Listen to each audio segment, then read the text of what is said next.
Good morning, everybody, and welcome to Yo Pops, the podcast with me, Sean Williams, and my dad.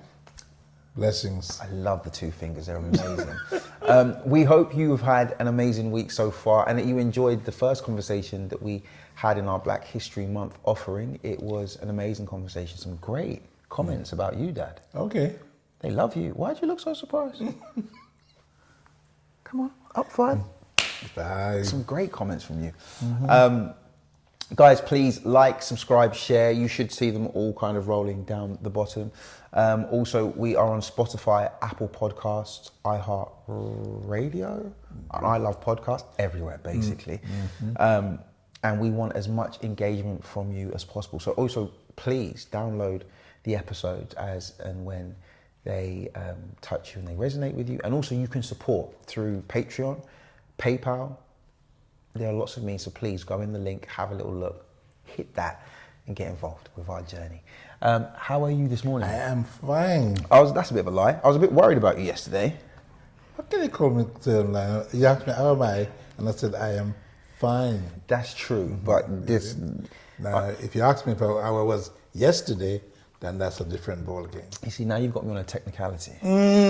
That's what you waited to do, wasn't it? Just to get me on a technicality. But no, on a serious level, how you feeling? I'm good, Yeah. honestly, yeah. There are lots of kind of bugs and horrible things going around. Yeah. One moment, Dad. People at home, please. Lemon, ginger, garlic, and those natural, good, organic things it works. that get in your system. Obviously, I am not trying to speak against the health service. Of course. And these wonderful structures of health administration that we have within society.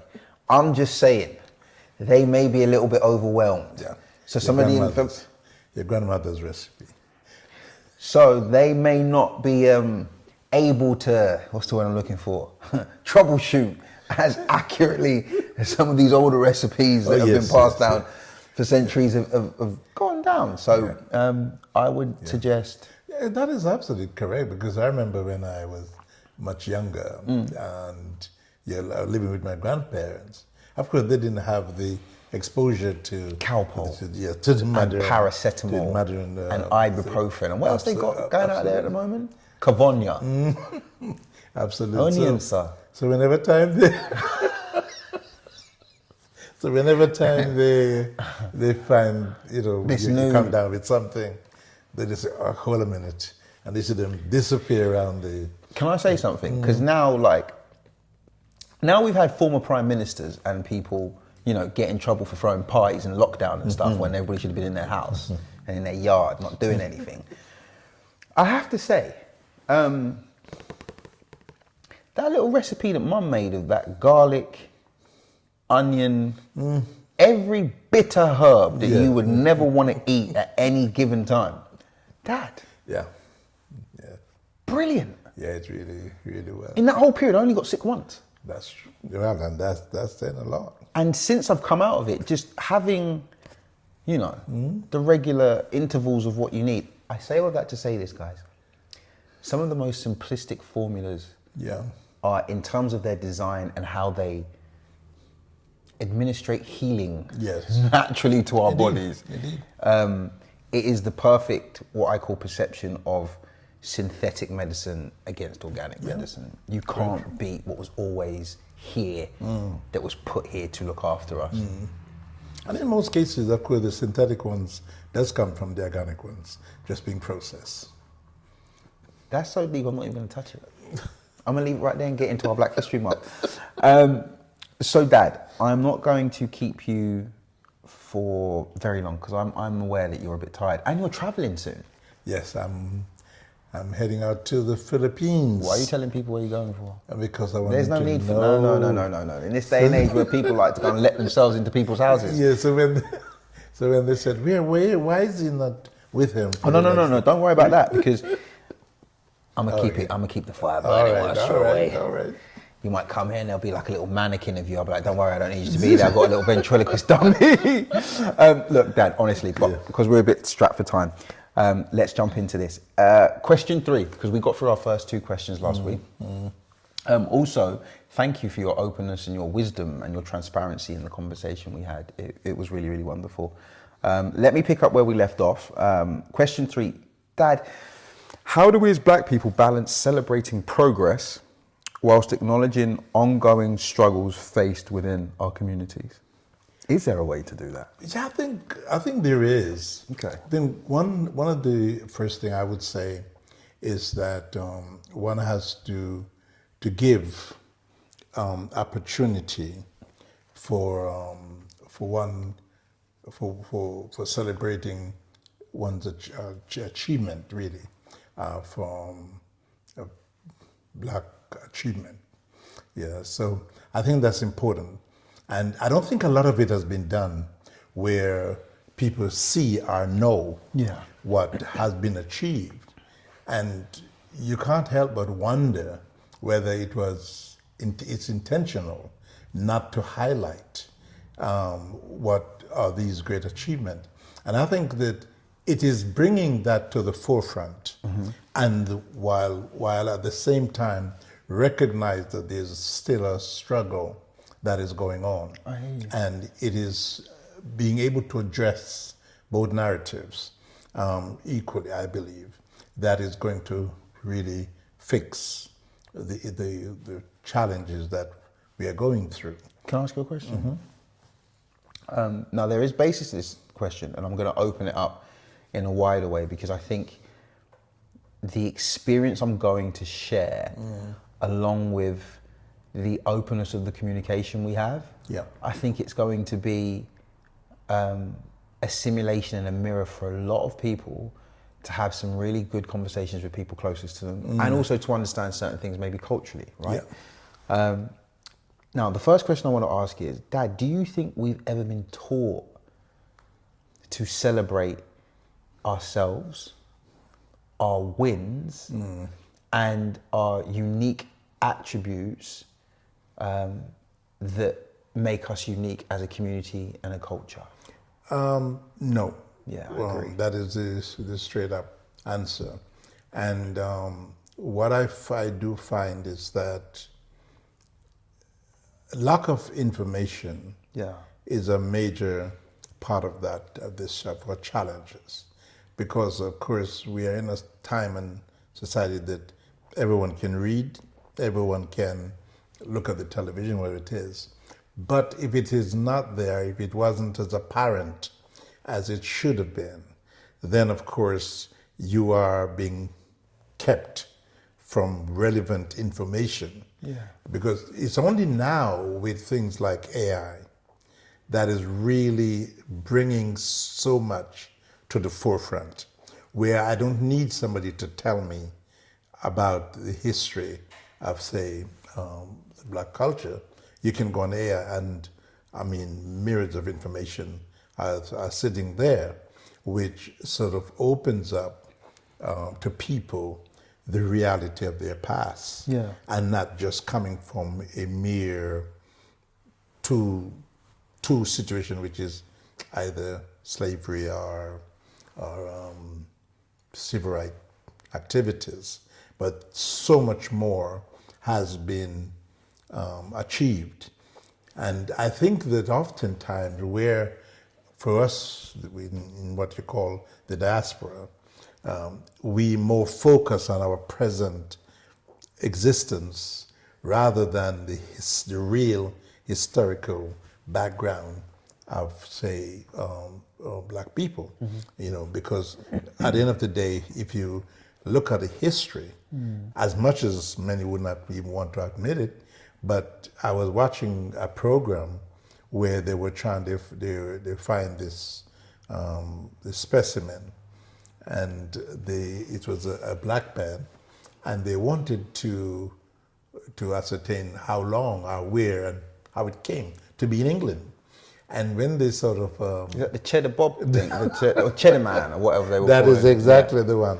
Yes, and so it was on Channel 4 for those right, who and people were totally absolutely shocked. Yeah, you could see they were like, there's no way this can be our history. And it's only when you sort of go through the history, even within Europe, to see how much black kings rule in Europe, you know, but these were not forthcoming. These were not the things that a lot of people were exposed to. And it's not just a narrative for, in quote, black people, but it's something that everybody should be privy to. No, I agree. I wanted to distill the conversation down to something a little bit more personally. Now, before I present the question, I want to kind of give you a mental conceptual structure to maybe understand.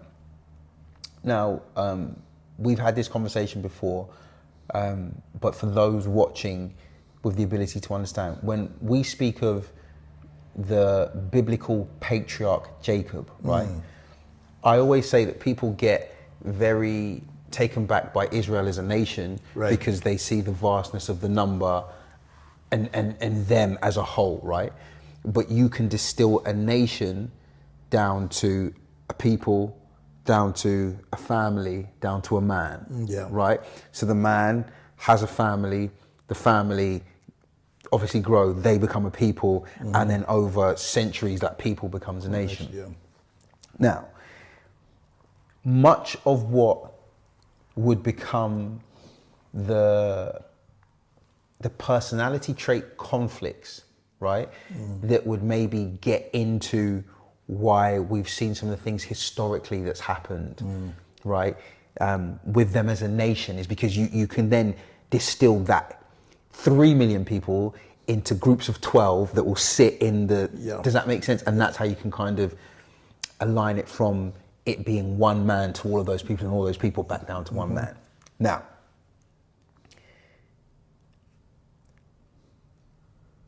I remember there was a moment a couple of weeks ago where I was talking to you about something that was going on with me personally.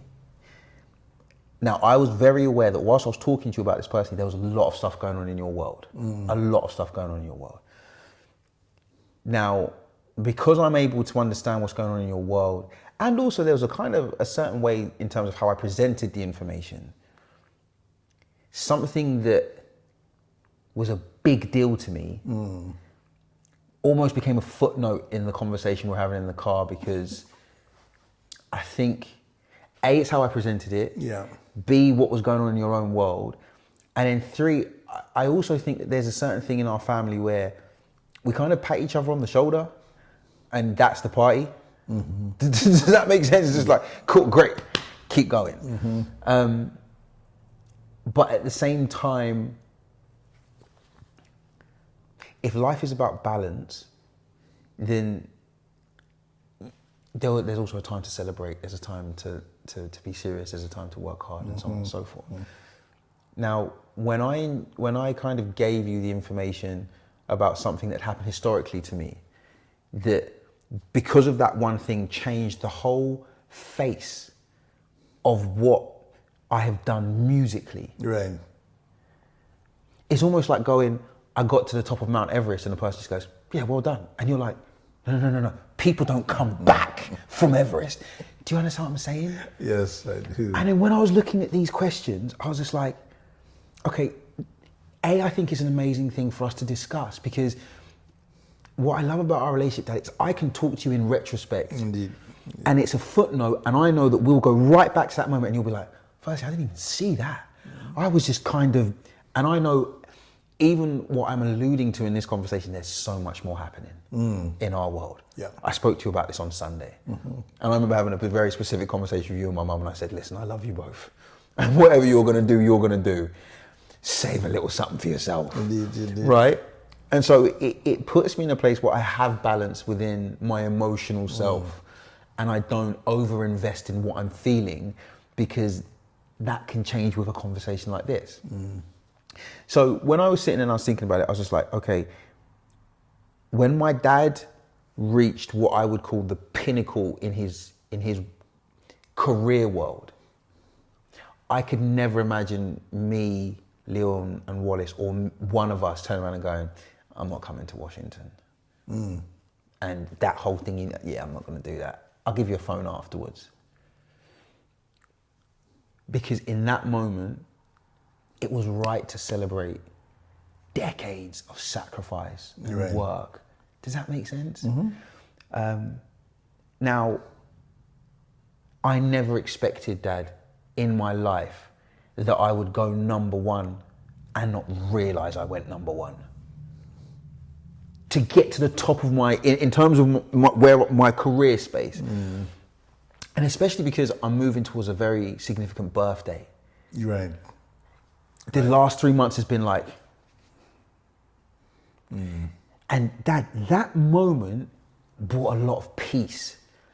Because I'm like, the thing that most people, there's always like a target that people want to get to in their life, right? And there's things they want to tick off. And ticking that off gave me a lot of peace in myself to be like, okay, now don't close the door on the other side of life that has completely different dynamics and things that you've maybe lent away from because this part of what you wanted to do required an ultra focused, single-minded person and intention, right? Now, I say all of that to say this. How do we change within our family structures the dynamics of how we celebrate each other? Because in the same way, I think there are some people who probably will watch this and don't have maybe the care or the depth of relationship with those in their house.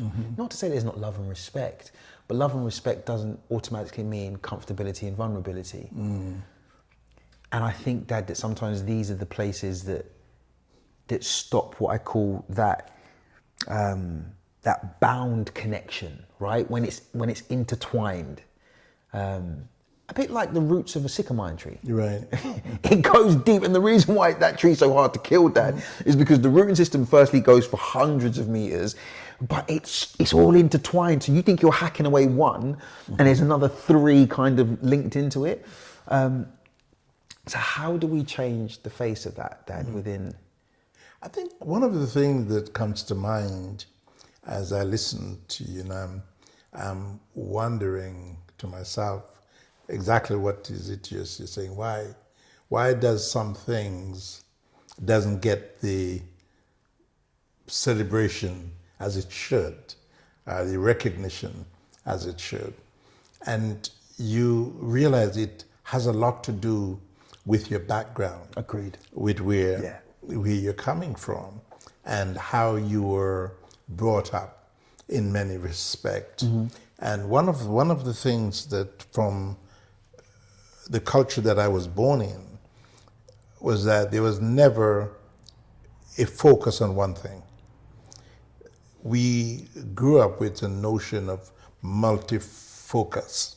So because we didn't have the system like what we have here in England, where if the thing that you're focusing on went pear-shaped, then the government has got structure in place to help you until you get back to your focus. While in, say, my culture there, you didn't have that. You didn't have that social infrastructure that if things go pear-shaped, then you got it to fall back on. So you have to have layers of ideas and plans going forward. So you achieve one, and you automatically looking at how to achieve the others.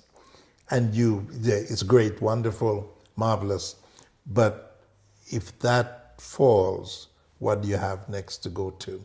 So you move on almost instantly to getting the others in place.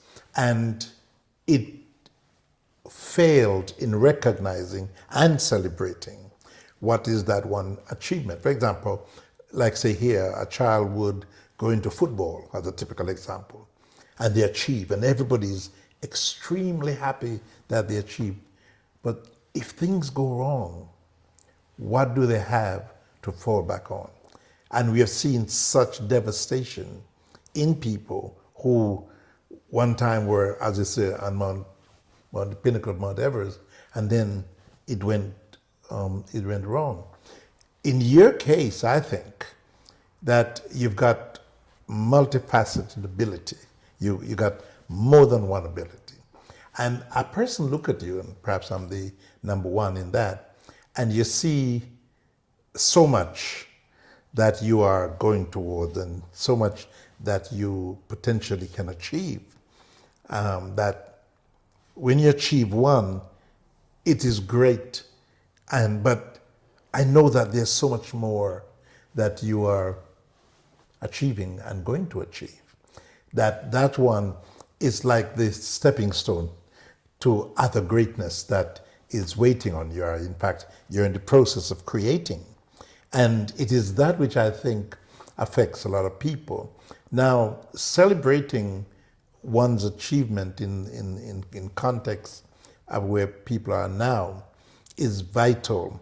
And I think it's going to be educational. It's something that people has to be educated in because of the challenges that most of us are sort of grew up in. I mean, you know, that is really the fact is. And you're forever going on and hoping that, as I said, you'll find people who will celebrate you, but it is not the norm at the best of time. You know what I mean? And it's just in recent years that you see more and more people are being celebrated than compared to what it was before. The reason why I say it is because I think within my experience of growing up and within our culture, we're very good at celebrating other people, but never what we say our own. And I find that sometimes, within our community and then also within our families. We have no problem in saying what so-and-so's son is doing or daughter's doing, or do you understand what I'm saying? Yes. But it's almost like we use those things as a beating stick to those closest to us. Or sometimes it will come across that way because if you're only highlighting what somebody else does, then what you kind of say to the person on the inside is that you don't measure up, or what you do isn't important enough for me to put on that level and pedestal. Does that make sense? Yeah. And the reason why I say that is because whilst I can completely understand everything you were saying with a person being multifaceted and having different dimensions and spaces that they live in and what they accomplish and achieve, I think what helps a person to get somewhere is sometimes it's the encouragement, or it will be something that a person does in a moment that that person isn't aware that they're doing, that gives a person a little bit of petrol to keep pushing forward or to put themselves in that space. And the other thing is that I think if you're not used to talking and having these open conversations, then you and I you'll be seeing me, and let's say I'm being off, and you'll be like, what's this crazy boy's problem? Yeah. And you'll never sit there and go, oh my gosh. He didn't want me to stop the world. He just wanted me to go, I see how much you've sacrificed in the last 20 years. I know what you've given to get to that space. Yeah. And I sat there and I thought to myself, it was funny because I was having a conversation with Silky about it actually. And I tried to brush it off. And he just stopped and he just said, stop. And I was like, what's wrong?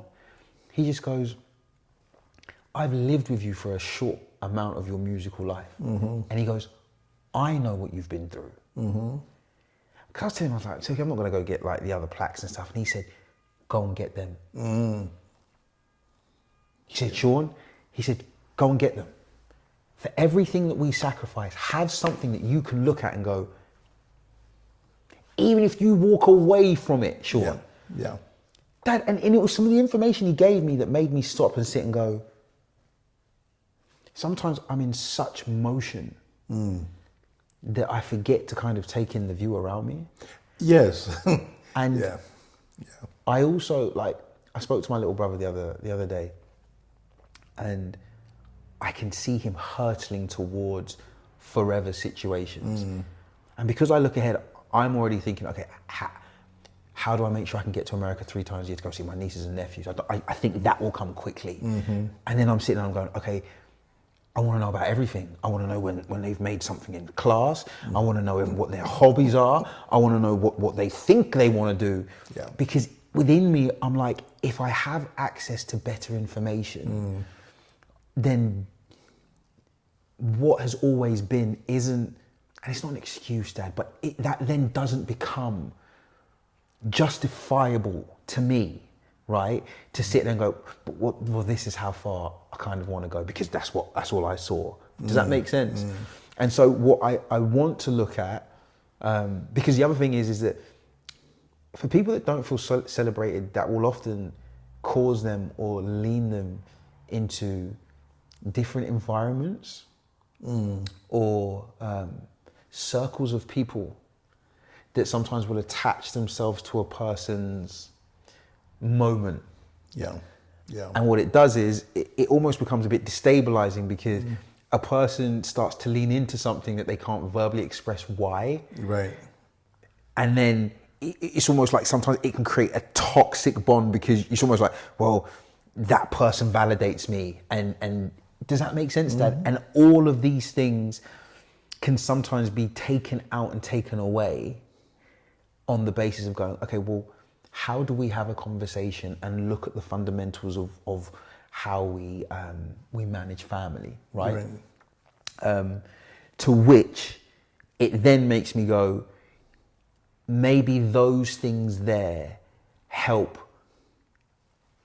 shape and take away what I call the ultra intensive focus of sometimes the struggles that we may feel, right? Like if you get to a place where it's merely about the plow, and it's never about the harvest. Dad, the reason why I love harvest is because at some point we're all meant to sit down around the table, we're gonna cook what we've been processing for the last however many months, and we're gonna enjoy it together. But imagine it's just like, you never get the harvest dinner, it's just like, we're back to the plow, and you're like, jeez, even the donkey gets a rest. Does that make sense, Dad? Because it does. Yeah. I think there are two things, for example, like in the question that you've asked, is that, you know, you have the celebration and you also have the recognition of the fact that there are challenges that a person go through. Now, one of the highlight of all of what I call the Black History Month, as they refer to it as, is that it tends to lean to two things in principle. And that is, as I said, the notion of struggle through the civil rights movement, and you have the notion where a person feel, okay, we are looking at the most negative of our history, and I mean the most negative of our history, and that negative part of our history, it's only a minute part of our history. Dad, I never hear people talking about Mansa Musa. I never hear people talking about the Empire of Kush. I never hear people talking about the library in Timbuktu. In fact, Timbuktu, if the first library was found there, then how on earth has a location that at one stage housed the most valuable pieces of the world's academic knowledge? How have you now used that geographical location as a derogatory place that you now use almost like centuries down the line? Dad, when a person is talking about Timbuktu, that generally refers to a place that you don't know, can't find, anything. It's so removed from what you know. And negatively, right? You know, like you say, okay, he's gone, you know, all the way to Timbuktu, you know, something really disparate, negative, really. Proper negative. And it's also why I understand the fury of my teacher when he was just like, are you trying to distill Black history down to one guy from a southern state, Indeed. from a continent, that doesn't actually represent the richness of his history, who he is. Yeah. And I think it lends itself to how information has been peddled and who is behind that information. That's an interesting What is point. the objective That's a behind very that interesting point. in information? Yeah. And when you take all of that, and you make mention of a few, but one of the greatest denial is that most of Europe for a longest period of time were ruled by black people. Yeah. This is the thing about it. Because before a couple hundred years ago, there was no such thing as black and white. You see, this is a new concept that came about through what they call it, the American and so many other colonial rules. Exactly. You see, that is when all of this came about. Because again, historically, who are we? We are one people. As even the Bible said, out of one blood, God created all nations of the earth. So that is something that one cannot ignore.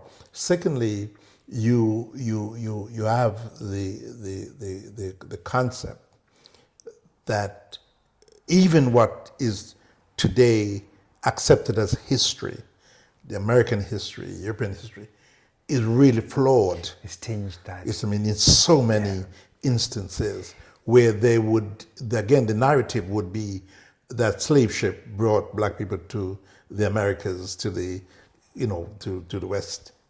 Far from it. I mean, all of the different monuments that is found in Peru, in all different areas and places. The imagery has nothing to do with, say, people from Spain or anywhere else. Would you say, Dad, that we find history is often shaped through the lens of the person? The few. The person that appears to be shaping it. Yeah, the few.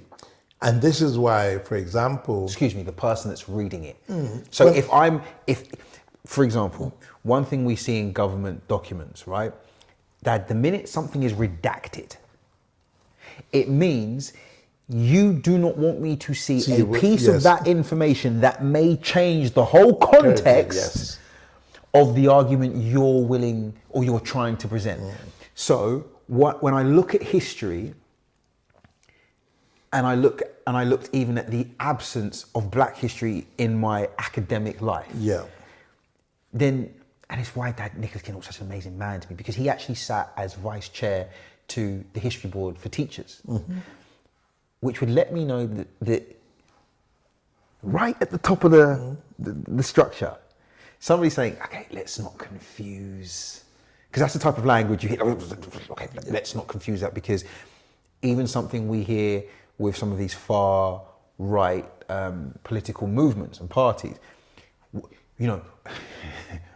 we want a multi-racial Britain. We don't want a multi-cultural Britain. So we want basically British values setting this way. And okay, that's the most what I call visceral version of it, or the most overt version of it. But the more covert version of it is just take all that information away. Don't have it in what I call open view. Right. Because most people, Dad, don't look beyond what they're being shown. Which is why, and this is just me maybe throwing out a mad statement, this is why I think a lot of prayers kind of miss, because a lot of the time we're praying about the thing naturally and spiritually miss the fact that the thing we should be praying about is the thing behind the thing, right? Elijah shuts up heaven. This is a biblical story, by the way, just follow us. Elijah shuts up heaven, right? And they're praying about famines. God sends rain. Yeah. Indeed. And most people visually are sitting there and they're like, they don't link the rain to the growth, to the famine. Yeah. So sometimes when I look at what happens within the presentations of what we do culturally, historically, it's the leaning into the visual of, well, it's slavery and we've never been given enough. But then you sit and you go, but wait there. Before we got to slave ships and Americas and East Indian companies, you should look that up. That was a British company here. They did a lot of trade. Go check them out, the East Indian Company. Yeah. What would make people that should be quite happy and content on their own continent, not country, Dad, continent, get together and say, do you know what, lads? We should go get a bit of what they got over there. Right? Not to the point where you sit and you speak about partnership and go, well, listen, we know you've got some natural stuff that maybe is a bit more expensive and more valuable than what we have, but we've got some stuff over here that we can... Dad, there was no idea of partnership. No. It was pure conquer, control, excavate to the highest degree. Indeed. Do you understand what I'm saying? And so if you're always only shown the struggle of the thing, which is why I was even talking about how we celebrate within black families. That's right. Yeah. Dad, nobody mourns like black people do. Or should I say, I've seen some of my Arab brothers, but even in their culture, they're like, we've got 2-3 days of this, then we're done. Because the turnaround within the Muslim faith, I believe, when a person passes is quite quick from... That's right, yeah. But for us, Dad, we'll lay the body out for a good couple of weeks. Then we've got the 9-eye, right? So we've got the thing before the thing. Then you've got the day, and then you've got the repass, right? And then you'll have maybe another extended period. So it's like almost subconsciously, we've been lent into the over-administration of grief. Yes. Right? Yeah. Which then sometimes I think leans us into this, which is why I can understand your generation and our elders sometimes like, you young people, you just want to party all the time. You just want to... Do you know what I'm saying? You just want to live life and gallivant and, you know, them words there. Like, I don't want to gallivant, I just want to come about the place. And yes. Because if we never come together to have this conversation, does that make sense? Yeah. And that's where I think this celebration is important, because every culture has something to celebrate. Yeah. And I think there'd be nothing more beautiful than all the cultures coming together in recognition of each other and celebrating those cultures. Because when all is said and done, a lot of people leave one to go into others and see what's happening in that one. Yeah. And, you know, I mean, there's so many things that have been taken from one, brought into another, modified, and presented as almost the invention. 2 things you said to me, and I don't want to interrupt you because I'm going to remember the last thing you said. I remember the first time you came back from the Philippines and I said, how was it? And I was shocked because I was expecting like a really big spiritual breakdown.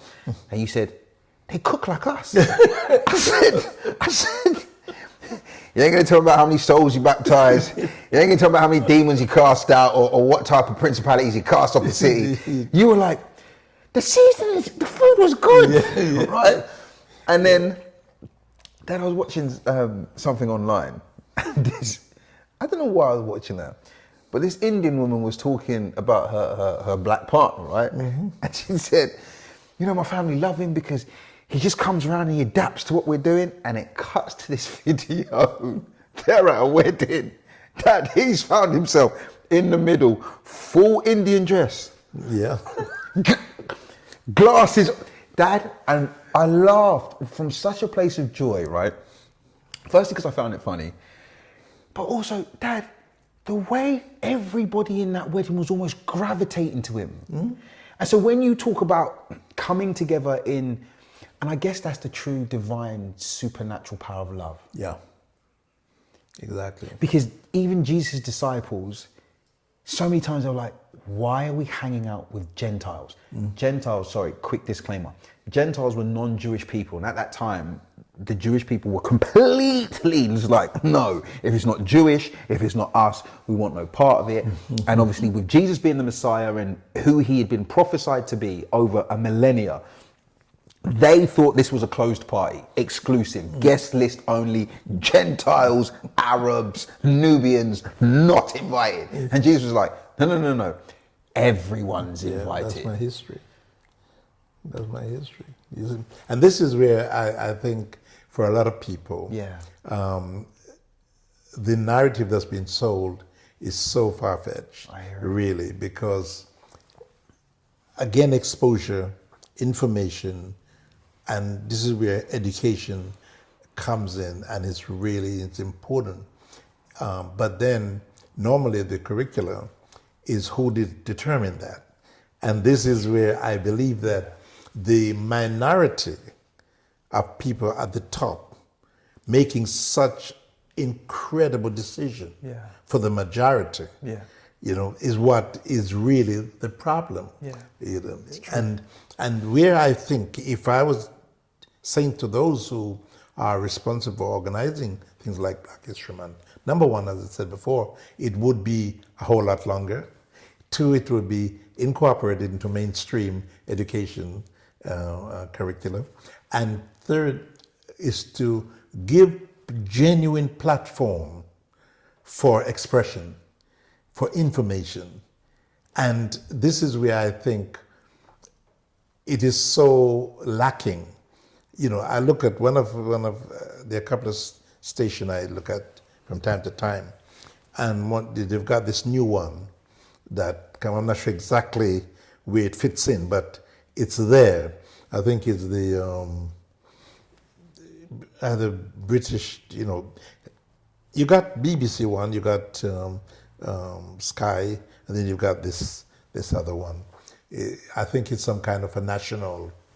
I wouldn't say. Yeah, I saw it. I was just like, whoa.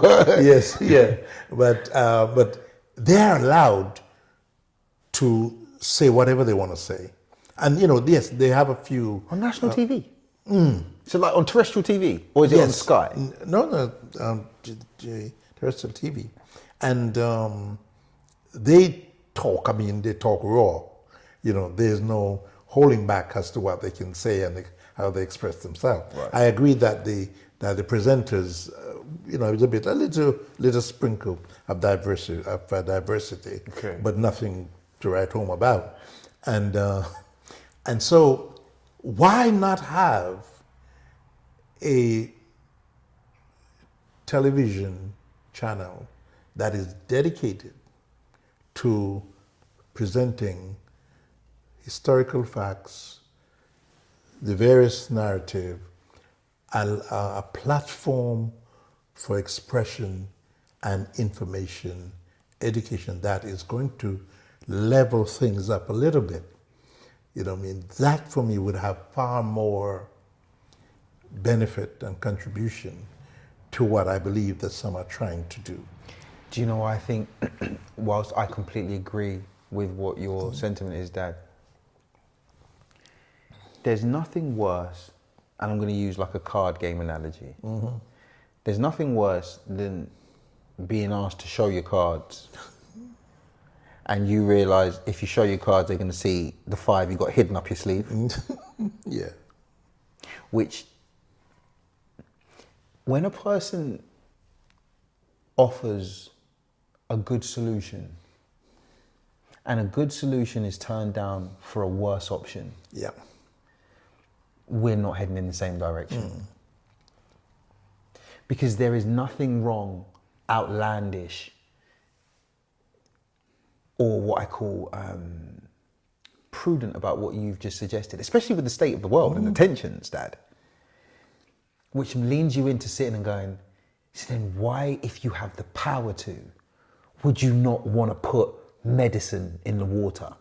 Why would you allow an American billionaire that's shooting rockets every minute he can would back a far-right conceptual push from America? So then, Dad, you look at it and you go, okay, we're trying to put chlorine in the water and you, man, are trying to put your little pee-pee in there and then trying to offer it to us to all drink it. No, we're not going to drink them thing there. So I say that it's almost been where you turn around and you go, We get the foghorn out. We go, everybody get out the pool. Them nasty boys over there in the corner. That is not new chlorine color. That is what you hope it isn't. Yeah. Because I feel like with what you said, that's the solution. Yeah, of course. And if we as families, well, firstly as people, can then make a decision to love within our family, then the love within our family should spread out to our community. Yeah. And then through our communities, that's how we affect a whole nation, Dad. Right? Because it's that same thing of man, family, people, nation. Does that make sense? Yeah. But one of the things that I want to say, and it may be so far-fetched. Out of the that most people wouldn't even accept. One of the problems that we have is that we don't see the rest of the world as the rest of the world sees us. Yeah, that's a really there is a certain level of equality that we as a people embrace with every person we meet. And having traveled extensively, I realized that this is something, and it is perhaps the reason why, because let's take example, as I said, India.